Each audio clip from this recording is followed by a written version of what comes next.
Welcome, dear listener. If you enjoy these chilling tales, please subscribe for more horror.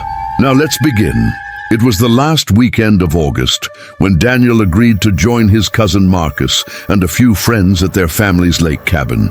The summer had been unbearably hot, the kind of heat that warped roads and made the air shimmer above rooftops. But by late August, the nights grew strangely cool, heavy with dew and fog. The lake itself was surrounded by dense woods, tall pines that crowded so close together they seemed to strangle the daylight. The cabin sat right on the water's edge, an old structure built in the 1940s with weather-worn boards that creaked like tired bones. Daniel hadn't been there since he was 10 years old, and even then, he remembered feeling uneasy, like the place was holding its breath whenever night fell. The group was small. Marcus, loud and reckless, his girlfriend Laura, their friend Simon, who was quiet but strange, and Emily, who Daniel had just met. Though she seemed to know Marcus well, they brought cases of beer, bags of chips, and one speaker that blasted music across the empty lake as they laughed into the night. At first, it felt like a harmless summer ritual, one last chance to pretend they were still young and invincible before September came, and life pressed down again. But there was something about the lake that unsettled Daniel almost immediately. When the sun dipped behind the tree line, shadows stretched unnaturally long, stretching across the surface of the water like black veins. The fog rolled in faster than he expected, curling low over the lake's surface, rising in thin ribbons until it seemed to blur the line between water and air. The trees stood silent, no crickets, no owls, no wind, just silence. Oppressive and thick, broken only by the hum of the speaker and their laughter. They lit a fire, and as the flames clawed higher, Simon began telling stories. He had a way of speaking in a slow, deliberate tone, making you lean closer as if the words themselves carried weight. He mentioned that years ago a girl had gone missing at the lake, late August like this, last day of summer. Some said she had drowned, though her body was never found. Others whispered that she had been taken by something in the woods, lured away by a shadowy figure people had glimpsed near the shore at dusk. Daniel laughed nervously at first, but he noticed how Laura pressed herself closer to Marcus, how Emily's face seemed pale in the firelight. Sometimes they say, Simon went on, staring into the flames, she still walks the shoreline at night, calling out, waiting for someone to answer. If you answer, if you speak back, they say you vanish too. Daniel forced a smile. That sounds like bullshit. But later, when the fire was low and Marcus and Laura had gone inside the cabin, leaving Daniel, Simon, and Emily outside, Daniel thought he heard something. At first, it was just the sound of the fog shifting, the water lapping faintly against the dock. Then it grew clearer, an almost imperceptible whisper carried across the lake. A girl's voice, faint melodic, calling a name he didn't quite catch. He froze. Simon, still staring at the fire, didn't seem to notice. Emily leaned closer to Daniel and whispered, "Did you hear that?" Her words sent a shiver through him. He wasn't imagining it.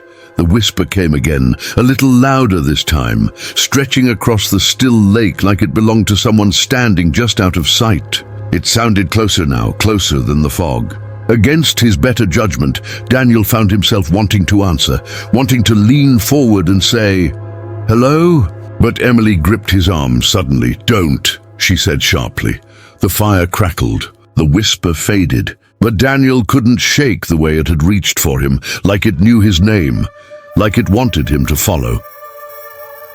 That night, Daniel slept restlessly in one of the cabin's narrow beds. The air smelled of mildew and old wood, and the walls groaned as if the house itself were unsettled. Around 3 in the morning, he woke suddenly, his heart pounding. For a moment, he didn't know why. Then he heard it again, the voice. This time it wasn't across the lake. It was inside the cabin. It was faint, drifting just outside his door. A girl's voice whispering his name. Not Marcus, not Simon, not Emily. His name. Daniel sat upright, staring at the door, barely breathing. The knob twitched once, twice, like someone trying gently to open it without a sound. He stumbled back against the wall, his throat tight, unable to speak. The whisper came again, right on the other side of the wood. "Daniel!" The knob stopped moving. Silence. Then footsteps, soft and deliberate, moving down the hallway toward the front door. Daniel didn't sleep again that night. In the morning, when he tried to explain what had happened, Marcus laughed it off, saying he must have been dreaming. Simon just smiled faintly, as if he already knew, and Emily wouldn't look at him. But the unease grew. That day, the group decided to swim in the lake despite Daniel's protests. The water was freezing, far colder than it should have been in late August. The fog never fully lifted, lingering like a permanent shroud. Laura swam out far, her laughter echoing strangely, and Daniel felt his chest tighten. Something about the way the water rippled around her, how the fog seemed to part for her figure, made him want to scream at her to come back. Then she vanished. For a terrifying moment, Daniel thought she had gone under. But when Marcus shouted, Laura reappeared laughing, saying she had just dipped below the surface. Still, Daniel swore that for a second he had seen something else, a pale hand, not hers, pulling her down. That night, things unraveled. Simon disappeared first. They searched the cabin, the dock, the woods, but he was gone without a trace. Marcus tried to rationalize it, saying maybe Simon had walked into town, though the nearest town was 10 miles away. But Daniel knew better. He remembered the voice. He remembered the whispers calling across the lake. By midnight, the whispers had grown louder, circling the cabin, pressing against the windows. Daniel and Emily huddled inside, while Marcus searched outside with a flashlight, screaming Simon's name. The beam of light cut across the fog, then vanished. Marcus never came back. Laura went next. Daniel and Emily heard the front door creak open, though they had locked it. They heard Laura's laughter drifting away into the night, soft and distant, as if she were following someone she trusted. When Daniel finally worked up the courage to check, the door stood wide open, fog rolling inside. Only he and Emily remained. Daniel wanted to run, but Emily shook her head. "It wants us to leave. That's how it takes you. If we leave, it follows." So they stayed inside, sitting in silence, the whispers pressing closer. Hours crawled by, the fog thickening until it filled the cabin itself, damp and suffocating. And then Daniel saw her, the girl. She stood in the hallway barefoot, her hair dripping wet, her skin pale and bloated, as if she had been underwater too long. Her eyes were dark pits, her mouth moving without sound, though he heard her voice all around him, whispering his name. Emily screamed. The girl turned her head toward Emily, and in an instant, Emily was gone. Just gone, like she had been swallowed by the fog. Daniel was alone. He doesn't remember much after that. Just the girl's face inches from his own, the smell of rot and lake water, the crushing cold. He remembers running, though he doesn't remember leaving the cabin. He remembers stumbling through the woods until dawn broke, until the fog lifted and the world felt real again. When the police searched the area, they found the cabin empty. No sign of Marcus, Laura, Simon, or Emily. Just Daniel, wandering the woods in shock, clothes soaked through with lake water. He told them what happened, but they didn't believe him. They said maybe the others had drowned, that maybe he had blocked out the trauma. But Daniel knows the truth. He still hears the whispers sometimes, late at night, when summer fades and the fog rolls in. The girl is still calling his name, and one day he knows he will answer.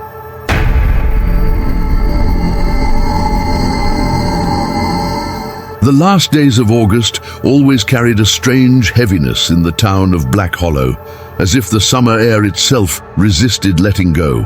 It was the kind of place where children vanished without explanation once every few decades, whispered about in fragments by the old women who still sat on porches with their iced teas and staring eyes. Most people shrugged off the stories as folklore, as myths carried on the wind to keep children obedient. But for Liam, those whispers had weight. He had grown up hearing about his own uncle, who vanished one late August night in 1979, leaving behind only a pair of shoes neatly placed on the edge of an abandoned orchard.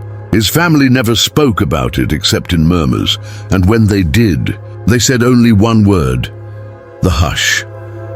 Liam hadn't been back to Black Hollow since he was a teenager, but when his mother called to say his grandfather's house needed cleaning before it could be sold, he reluctantly agreed. He was 28 now, hardened by city life, but still carrying the unease of those childhood summers. The house stood on the edge of the old orchard, its shutters rotting, its walls leaning like a drunk about to collapse. The weeds grew tall in the yard, and when Liam stepped inside, the air smelled of mothballs and damp soil. His grandfather had lived there until the day he died, despite everyone begging him to move. "This is where it began," he'd always mutter, though no one asked him what he meant. That night, Liam sorted through dusty boxes in the living room, finding old photographs and yellowing letters. One photo stopped him cold, a black and white image of his uncle, the one who had vanished. But in the background of the photo, standing at the edge of the orchard, was a figure. A blurred, dark outline, tall and thin, head cocked unnaturally to the side. His hands trembled as he traced the shape with his finger. The figure seemed wrong, like it didn't belong to the world the photo captured. The orchard itself still stood, though the trees were bare and gnarled, blackened by decades of neglect. At dusk, Liam stepped onto the porch and stared at the line of trees. The air was unnervingly still. No birds, no crickets, just silence. Then faintly, the silence deepened, as though something unseen had swallowed even the smallest sounds. It wasn't the ordinary quiet of the country. It was heavy, suffocating, pressing against his ears until they rang. The hush! He backed inside and shut the door, but that night he dreamed of the orchard. He dreamed of walking between the twisted trees, their branches reaching for him like claws. And there in the center of the orchard he saw his uncle. His uncle stood barefoot, eyes open but glazed over, lips moving in a whisper Liam couldn't hear. When he reached out to him, the figure behind his uncle moved, tall, thin, its face a smudge of shifting black. It turned toward him, and Liam woke with a strangled gasp. The days bled together after that. The hush began creeping into the house each evening, seeping through the windows. Liam tried blasting music on his phone, but the sound seemed to fade, muffled, smothered, until it was barely more than a hum. His phone itself began to malfunction. Text messages erased themselves, the screen flickering with static, the battery draining no matter how long he charged it. One evening, while digging through his grandfather's desk, Liam found a journal. The entries were frantic, scrawled in shaky handwriting. "It follows the bloodline," one page read. "It waits for the end of summer when the veil is thin." Another said, "Don't answer the hush. Don't look when it comes. Pretend to sleep. Pretend you can't hear it." And then, on the final page, written in bold letters, "If it calls your name, you're already lost." That night, Liam lay awake in bed, heart pounding, when he heard it. A faint sound, like breath against the glass. Then slowly, softly, it began to whisper. Not words at first, just the faint murmur of something testing its voice. Then clearer, "Liam." He froze, pulling the blanket to his chin. The hush pressed against the house, louder than silence, making the floorboards creak as though under invisible weight. The voice came again, closer, right outside his bedroom door. "Liam." He squeezed his eyes shut, trying to remember the words from the journal. "Pretend to sleep. Don't answer. Don't hear it." The doorknob turned once, twice, though he had locked it. Then it stopped. The voice fell silent, and slowly the hush receded, leaving only the creaks of the old house. At dawn, Liam forced himself outside, determined to leave. But when he reached his car, the battery was dead. He tried his phone again. No signal, no power. The road out of town stretched empty, and though he considered walking, something in his gut told him the hush would follow. He wasn't safe anywhere. That evening, he stood at the edge of the orchard, staring into the trees. He thought he saw movement, shapes shifting between the trunks. Against every instinct, he stepped into the orchard, his feet crunching against dry leaves. The hush deepened around him until even his own breathing sounded distant. In the center of the orchard, he found them. Dozens of figures standing silently among the trees, barefoot.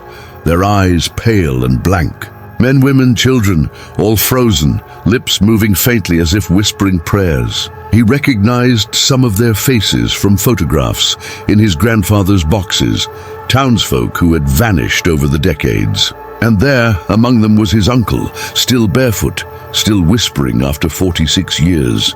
Then the figure emerged, tall, impossibly thin, its head cocked like a bird studying prey. Its face was featureless, a smear of shifting shadows. It glided between the trees, moving without sound, and stopped inches from Liam. The hush swelled so loud it became unbearable, drilling into his skull. The figure leaned close, and though it had no mouth, he heard it whisper his name. He tried to run, but his body wouldn't move. His lips began to move instead, whispering without his consent, repeating words he couldn't hear. His chest tightened, his vision blurred. The last thing he saw was the orchard closing around him, the figures inching closer, whispering in unison. The next morning, the orchard was empty again. The townsfolk noticed the abandoned car, the unlocked house, the half-sorted boxes. They said Liam must have left in the night. Some suggested he had gone back to the city. But the old women on their porches only shook their heads. They knew. Late August had taken another, and deep in the orchard where the hush lingers, another barefoot figure stood among the trees, lips moving in silence, whispering a name no one will ever hear.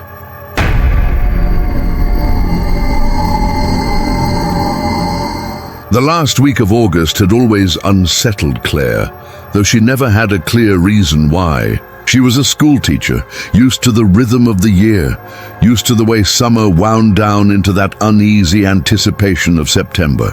But this year felt different.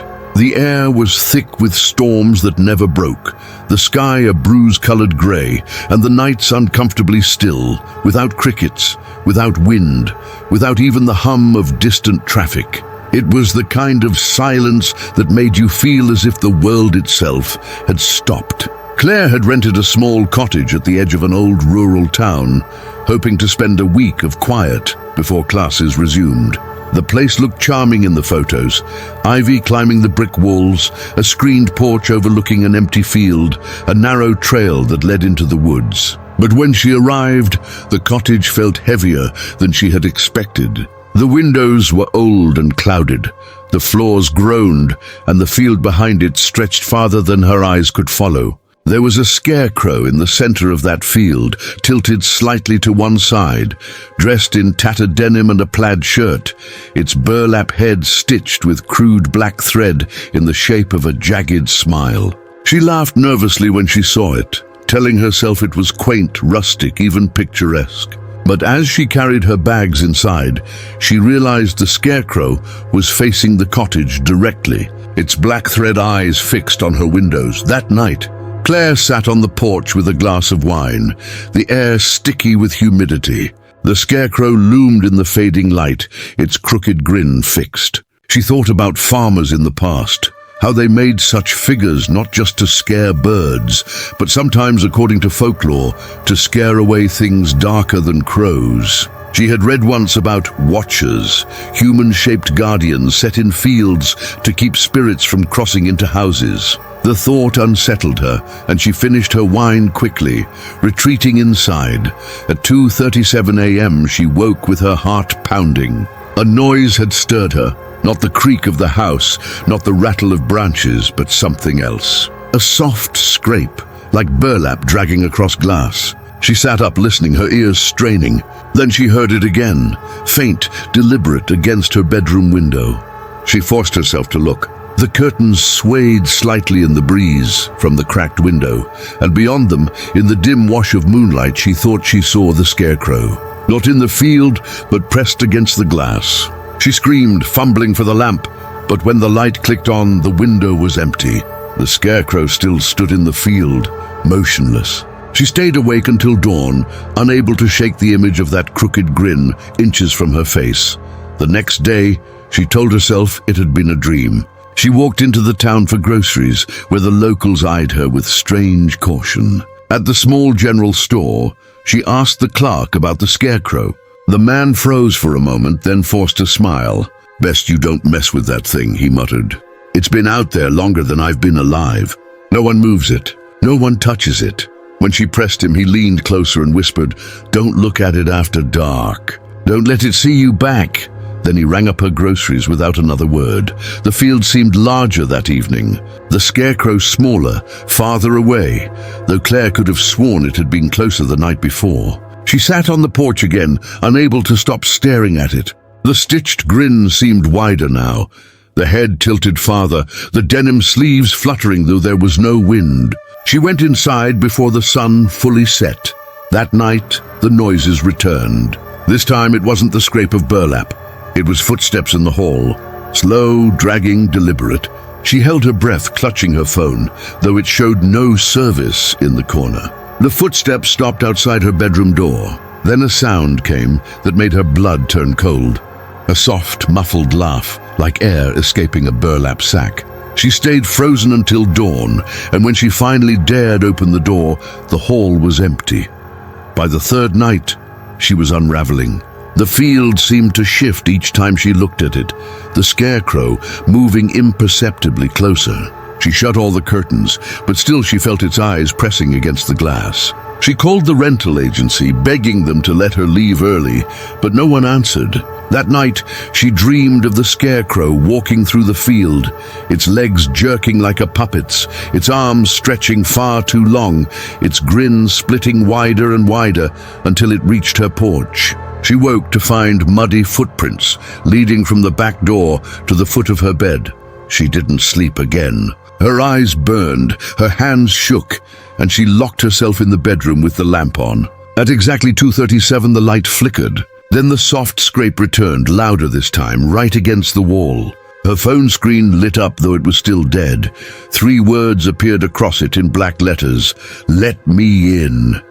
She hurled it across the room, trembling. The door creaked open. She hadn't unlocked it, but it opened anyway. Slow, deliberate. And there it was, the scarecrow, inside. Its burlap face tilted, the grin stitched so wide it seemed ready to tear.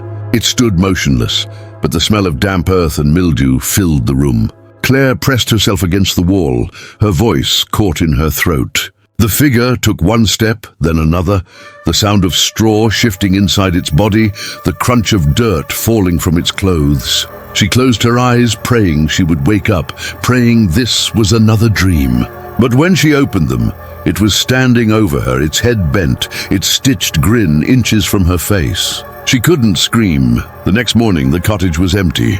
When the rental agency finally came to check, they found her belongings scattered, her suitcase open on the bed, her phone shattered on the floor.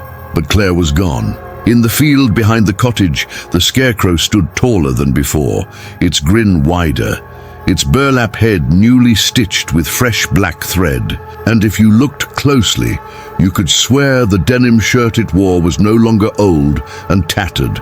It was the same shirt Claire had worn the day she arrived. Thanks so much for watching. If this story gave you chills, please give it a like. Don't forget to subscribe for more true horror stories just like this one. And let me know in the comments. I'd love to hear your stories below. Stay safe out there and lock your doors.